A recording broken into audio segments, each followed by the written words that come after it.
ఒకప్పుడు సినిమా థియేటర్కు ఆహ్లాదం కోసం వెళ్ళేవారు. ఆ తర్వాత ఎంటర్టైన్మెంట్ కోసం, ఇంకాస్త మంది వీకెండ్లో పని ఒత్తిడి తగ్గించుకోవడానికి, లేదంటే కుటుంబంతో సరదాగా అలా వెళ్ళి రావడానికి. కానీ వీటన్నిటిని బ్రేక్ చేసింది పుష్ప 2. హీరో నిర్మాతల పైసల కకృతితో ఏకంగా దోపిడీకి తెరలేపారు. వికృత సినిమా ఆటాడారు. మైత్రి మూవీ మేకర్స్ ఆడిన ఈ మనీ గేమ్ మాత్రం చిన్న సినిమాను చంపేస్తోంది. ఇప్పటికే ఫ్యామిలీస్ చాలా వరకు ఓటీటీలో చూద్దామనే స్టేజ్కి వెళ్ళిపోయారు. ఎందుకంటే నడ్డి విరిచే టికెట్ రేట్లు. మరిక పుష్ప సినిమా టికెట్ రేట్ల గురించి చెప్పడం కంటే ఊరుకోవటం బెటర్. ఒక్కో టికెట్కు 1000, ఆన్లైన్లో బుక్ చేసుకుంటే మరో 100 బొక్క. ఈ కాసుల కకృతి కోసం 2 తెలుగు రాష్ట్రాల నుంచి అనుమతులు కూడా తెచ్చుకున్నారు. వారికి కూడా పోయేదేమీ లేదు, ఎందుకంటే జిఎస్టీ వస్తుంది కాబట్టి. కానీ పుష్ప 2 మాత్రం ఏకంగా నిస్సిగ్గుగా రేట్ల మీద రేట్లు పెంచేసి సినిమా అభిమానులని ఒకేసారి దోచుకోవడానికి కుట్ర చేసే సక్సెస్ అయింది. ముందు బెనిఫిట్ షోలకు 1000 రూపాయలు చేశారు. పోనీ అది చాలదన్నట్టుగా ఒకేసారి విడుదలకు ముందు ప్రివ్యూలని చెప్పి రాత్రి 9:30కు మళ్ళీ షోస్ అని దోచుకున్నారు. ఎందుకంటే 4 రోజుల్లోనే మొత్తం దోచేసుకోవాలనుకున్నారు. దోచుకున్నారు కూడా. ఈ టికెట్ రేట్లను చూసి సామాన్యుడు లబోదిబం అనే పరిస్థితి. కొత్త సినిమా చూడాలనుకుంటే జేబుకు చిల్లు పెట్టుకోవాల్సిందే. మరి ఇన్ని రేట్లు ఎందుకు పెట్టారంటే హీరోకు 300 కోట్లు, దర్శకుడికి 100 కోట్ల రెమ్యునరేషన్, ఇక మిగతా వారికి కూడా 50 కోట్లు, ఇక సినిమా మేకింగ్ ఖర్చు మరో 100 కోట్లు ఉంటుంది. అంటే సింపుల్ గా హీరోకు దర్శకుడికి దోచిపెట్టేందుకు జనాలను దోచుకున్నారన్నమాట. దీని మీద సినిమా ఫ్యాన్స్ ఏకంగా అల్లు అర్జున్ మీద దుమ్మెత్తిపోశారు. మొదట పాటుకు ఉన్న క్రేజ్ ను క్యాష్ చేసుకోవడం కోసం ఇంత దండగమారి దోపిడీ చేయాలని నిలదీశారు. అయితే ఇదే టికెట్ రేట్ల పెంపుపై విమర్శలు వచ్చినా కూడా ఎవ్వరూ పట్టించుకోలేదు. కానీ దర్శకుడు రామ్ గోపాల్ వర్మ మాత్రం ఓ దిక్కుమాలని ఇడ్లీ కథ చెప్పాడు. సుబ్బారావు హోటల్లో ఇడ్లీ రేటు 200, కావాలనుకున్న వాళ్లే తింటారని చెప్పాడు ఆయన. మరి ఆ సుబ్బారావు తనకు ఫ్యాన్స్ అంటే ప్రాణం, వారు లేకుంటే నేను లేను అని చెప్పడు కదా, ఆ ఫ్యాన్స్ మీద బతకడు కదా. అది రోజు చేసే వ్యాపారం, ఇది 3 ఏళ్లకు వచ్చే దోపిడీ వ్యాపారం అని మాత్రం చెప్పడు. నిజంగా అయితే అల్లు అర్జున్ కూడా ఇదే మాట చెప్పాలి. నా ఫ్యాన్స్ అంటే నాకు ప్రాణం అని చెప్పకూడదు. అల్లు అర్జున్ ఆర్మీని ముందుంచి పొగడొద్దు. ఎవరైనా అల్లు అర్జున్ ఏమైనా అంటే పాపం ఫ్యాన్స్ పరిగెత్తికెళ్లి ధర్నాలు చేస్తారు, అవసరమైతే దాడులు కూడా చేస్తారు. మరి తమ ఇంటి వారి కోసం ఎంత కష్టపడతారో తెలియదు, కానీ అల్లు అర్జున్ కోసం మాత్రం అంతే కష్టపడతారు.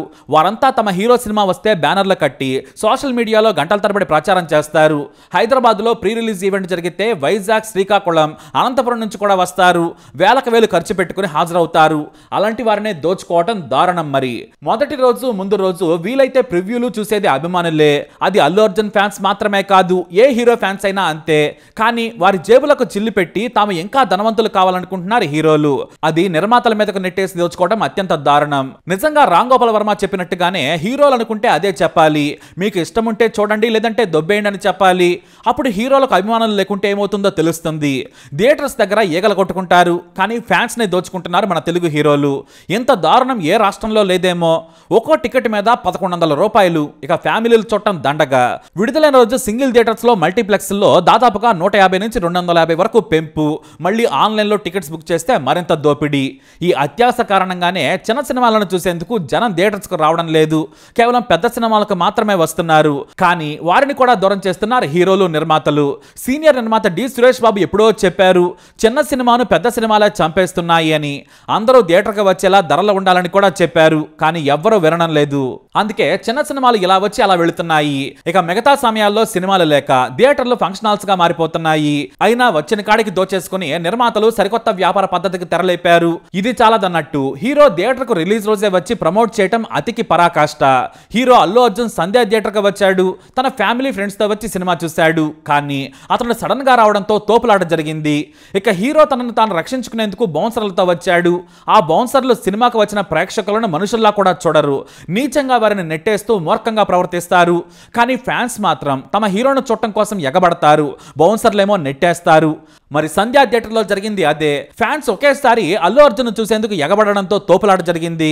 ఇక పోలీసులు ముందే ఇలాంటిది జరుగుతుందని ఏర్పాట్లు చేయాలి, కానీ చేయలేదు. ఎందుకంటే థియేటర్ యాజమాన్యమైన పోలీసులకు సమాచారం ఇవ్వాలి, అది కూడా చేయలేదు.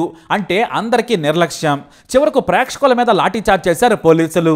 దీంతో పాపం తన కొడుకు అల్లు అర్జున్ ఫ్యాన్ కావడంతో మొదటి రోజే చూడాలని ఏడవడంతో ఓ దంపతులు తమ పిల్లలను తీసుకొని సినిమాకొచ్చారు. కానీ పోలీసుల లాఠీ చార్జ్, అల్లు అర్జున్ బౌన్సర్ల తోపులాట రేవతి అనే మహిళ చనిపోయింది. ఆమె కొడుకు చావు బ్రతుకుల్లో ఏజీ ఆసుపత్రిలో ఉన్నాడు. దీనికి కారణం అల్లు అర్జున్ థియేటర్కి రావటం. ఆయన థియేటర్కి రాకుంటే ఓ ప్రాణం పోయేది కాదు. మరి ఎంత జరిగినా కూడా అల్లు అర్జున్ స్పందించలేదు. ఇక సోషల్ మీడియాలో దుమ్మెత్తిపోయడంతో ఆయన టీం వారిని ఆదుకుంటామని ప్రకటించింది. చివరకు పోలీసులు ప్రజల నుంచి తీవ్ర వ్యతిరేకత రావడంతో హీరో అల్లు అర్జున్, అతని టీం, బౌన్సర్లు, థియేటర్ యాజమాన్యంపై పోలీసులు కేసు నమోదు చేశారు. ఇది రుజువైతే 10 ఏళ్ల వరకు జైలు శిక్ష పడే అవకాశం ఉంది. వేరే దేశాల్లో అయితే ఎంత పెద్ద హీరో అయినా సరే ముందు జైల్లో వేస్తారు. మరి ఎంత నిర్లక్ష్యంగా వ్యవహరించిన అల్లు అర్జున్ అరెస్ట్ చేస్తారా? ఒక మనిషి ప్రాణానికి విలువ లేదా? కనీసం అల్లు అర్జున్ తన ఫ్యాన్ కుటుంబాన్ని కలవలేదు, చిన్నారిని పలకరించలేదు. వెళతాడని చెబుతున్నారు, వెళ్తాడో లేదో ఎవరికీ తెలియదు. ఒకవేళ వెళ్ళొచ్చినా ప్రాణం తిరిగి రాదు. పైగా కనికరమే లేదన్నట్టుగా పుష్ప బ్లాక్ బస్టర్ సంబరాలు చేసుకుంటున్నారంతా. మన దేశంలో ఇంతే, మనిషి ప్రాణానికి విలువ ఉండదు. కానీ హీరోగా మాత్రం నా ఫ్యాన్స్, నా అభిమానులు, నా ఎక్స్టెండెడ్ ఫ్యామిలీ అని సొల్లు కబుర్లు చెబుతారు హీరోలు. 300 కోట్ల రెమ్యునరేషన్ తీసుకున్నాడని ఫోర్బ్స్ చెప్పింది. కానీ ఆయన మానవత్వం ఏది? ఇలానే పోతుంటారులే అనుకుంటాడా? ఓసారి ఎంత పెద్ద నాయకుడైనా హీరో అయినా చట్టం తన పని తాను చేసి జైల్లో వేసి చెప్పకూడదు తినిపిస్తే ఇలాంటివి చెయ్యరు. ఇక నుంచైనా ప్రీ రిలీజ్ ఈవెంట్లు, ఇలాంటి ఒళ్ళు బలిసిన ఎక్స్ట్రాలకు అనుమతించకూడదు.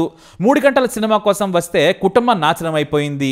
ఆ చిన్నారి పరిస్థితి ఏంటో డాక్టర్లే చెప్పలేకపోతున్నారు. ఆ చనిపోయిన మహిళ భర్త కూడా అల్లు అర్జున్ థియేటర్కు రాకుండా ఉంటే ఈ గొడవ జరిగేది కాదు, ఈ తొక్కిసలాట ఉండేది కాదు, మేము హాయిగా సినిమా చూసి వచ్చేవాళ్ళమని కన్నీటి పర్యంతం అవుతున్నాడు. మరి అల్లు అర్జున్ కానీ అతని ఫ్యాన్స్ కానీ ఒకసారి ఆ చిన్నారి చిన్నప్పటి డాన్స్ చూడండి. పుష్ప పాటకు డాన్స్ చేస్తూ ఉన్నాడు. మీ హీరో చెబుతాడు కదా, ఆ డాన్స్ చూస్తే గుండె తరుక్కుపోతుంది. ఆ చిన్నారి పైకి లేచి వచ్చాక తల్లెక్కడ అంటే ఆ తండ్రి గుండె బరువెక్కుతోంది. ఆ పిల్లలు ఇప్పుడు తల్లి లేని వారైనట్టే. ఖచ్చితంగా ఏ స్టార్ హీరో అయినా సరే ఒకటే మాట చెబుతారు, మీరంటే నాకు ప్రాణమని. ఆ ఒక్క మాట కోసం ఫ్యాన్స్ ఏమో ఊడిగం చేస్తూ ఉంటారు. హీరో అంటే పైనుంచి ఏం ఊడిపడలేదు, వాళ్ళు కూడా మనలాంటి వారే. అల్లు అర్జున్ సినిమాని మొదటి రోజు చూద్దామనుకుంది ఆ ఫ్యామిలీ. కానీ ఇప్పుడు ఏమైంది? ఆ ఫ్యామిలీనే చల్లా చెదిరైపోయింది. మీరైనా అంతే. మిమ్మల్ని లాఠీ చార్జ్ చేసినా ఎవడో పట్టించుకోడు. నడుముల మీద ఎవడైనా తొక్కిసలాట్లో కాలేస్తే కిడ్నీలు పోతాయి, వెన్నుపోస విరిగిపోతుంది, మీకే నష్టం. ఇంత చీప్గా ఎగబడి పోలీసులతో ఎందుకు తన్నులు తినాలి? ఎవరి కోసం? ఒక సినిమాని ఒక సినిమాలాగే చూడాలి. నిజం చెప్పాలంటే మీ ఇంటికి మీరే హీరో. అంతేకాని హీరోలకు ఫ్యాన్స్ గా చెప్పుకొని గొర్రెల్లా ప్రవర్తించకూడదు. ఆత్మాభిమానంతో బతకండి. ఈ ఘటన తర్వాత ఇక బెనిఫిట్ షోలకు ఇక మున్ముందు అనుమతి ఇవ్వమని సూచాయిగా తెలంగాణ సినిమాటోగ్రఫీ మంత్రి కోమటిరెడ్డి వెంకటరెడ్డి చెప్పారు. ఇలా మనుషుల ప్రాణాలు తీయటం, యథేచ్ఛగా రూల్స్ అతిక్రమించడంపై ఆయన ఆగ్రహం వ్యక్తం చేశారు. దీంతో భవిష్యత్తు సినిమాల దోపిడీకి బ్రేక్ పడినట్టే. కానీ వాళ్ళందరికీ కూడా సీఎం దగ్గర నుంచి, మంత్రుల నుంచి అందరికీ పరిచయాలే. మీకు లాభం చేస్తామంటే, లేదంటే ఇంకేదో చేస్తామంటే మళ్ళీ అనుమతి తెచ్చుకోవచ్చేమో, టికెట్ రేట్లు బాదుతారేమో. రామ్ గోపాల్ వర్మ చెప్పిన పసలేని సుబ్బారావు ఇడ్లీల కథలానే అవుతుంది. మీరు సుబ్బారావు హోటల్కి వెళ్ళకండి, ఎందుకంటే అభిమాని లేడు, ఏమీ లేడు. మా ప్రోడక్ట్లో నాణ్యత ఉంది, మేము అమ్ముకుంటున్నామని నిస్సిగ్గుగా చెబుతున్నారు సినిమా వాళ్ళు. మేము తోపు కంటెంట్ ఇస్తున్నామని ఓ నిర్మాత సొల్లు కబుర్లు చెప్పాడు. ఆయనట 1500 రూపాయలు ఎంటర్టైన్మెంట్ ఇస్తున్నాడట, అది కూడా 3 గంటలకు. ఆయనకు తెలియనట్టుంది. ఇన్స్టా, ఫేస్బుక్, యూట్యూబ్ రీల్స్ లో ఆ సినిమాకు మించిన ఎంటర్టైన్మెంట్ 1000 రెట్లుంటుంది. అది కూడా ఏదంటే అది. ఎడ్యుకేషన్ నుంచి బూత్ వరకు రీల్స్ లో ఉన్న కిక్కు నువ్విచ్చే ఎంటర్టైన్మెంట్ లో ఉండదని ఆ సదర్ నిర్మాత తెలుసుకోవాలి. ఏదేమైనా చివరకు అల్లు అర్జున్ తన ఫ్యాన్స్ ను ఎర్రి పుష్పాలను చేసేశాడు. ఒకవైపు రేట్లు, మరోవైపు తొక్కిసలాట్లో జరిగిన హత్య. ఇది హత్య ఎందుకు అనాల్సి వస్తుందంటే ఆయన వస్తే ఖచ్చితంగా ఫ్యాన్స్ తోసుకుంటారని తెలుసు, అయినా వచ్చేశాడు. ఆ క్రేజ్ అలా ఉంది మరి. ఎందుకంటే పబ్లిసిటీ కోసం. మరి ఆ ప్రాణం ఖరీదు ఎంత? నీ సినిమా బడ్జెట్ మొత్తాన్ని పోసినా కూడా తీసుకురాలేవు. నువ్వే కాదు, ఏ హీరో అయినా ఇక నుంచైనా బాధ్యతగా ఉండాల్సిందే. దయచేసి టికెట్ రేట్లు పెంచుకునే వాళ్ళు మా ఫ్యాన్స్ అంటే నాకు ప్రాణం అనే సోది చెప్పొద్దు. తీరా మీరు చెప్పిన తర్వాత మీరు తలా వెయ్యి ముష్టేస్తే మేము బాగుపడతామనేలా ప్రవర్తించొద్దు. ఇప్పటికైనా సినిమా హీరోల ఫ్యాన్స్ మారాలి. లేదు మేం మారం, గొర్రెల్లా ఉంటామంటే చేసేదేమీ లేదు. ఇలా ప్రాణాలు పోతాయి. హీరో కోటాను కోట్లు సంపాదిస్తారు. మీరేమో ఆ హీరో సినిమాకు లాఠీ చార్జ్తో ఒళ్ళు హోనాన్ చేసుకుంటారు. చివరకు మిగిలేది ఏమీ లేదు. మీ హీరోలు మీ వయసులో ఉన్నప్పుడు కోట్లు సంపాదిస్తున్నారు. మీరు మాత్రం సంపాదించిందంతా వాళ్ళకి తగలేస్తున్నారు. ఒక్క సినిమాకు 1100. మరి మీరు అసలు ఎంత పెట్టారు? మీ టికెట్ రేట్ అంతా, ఆ ప్రాణం ఖరీదంతా? తప్పకుండా కమెంట్ ద్వారా తెలియజేయండి. ఈ వీడియో అప్డేట్స్ కోసం మై ఛానల్ ఫాలో అవ్వండి. తప్పకుండా సబ్స్క్రైబ్ చేసుకోండి.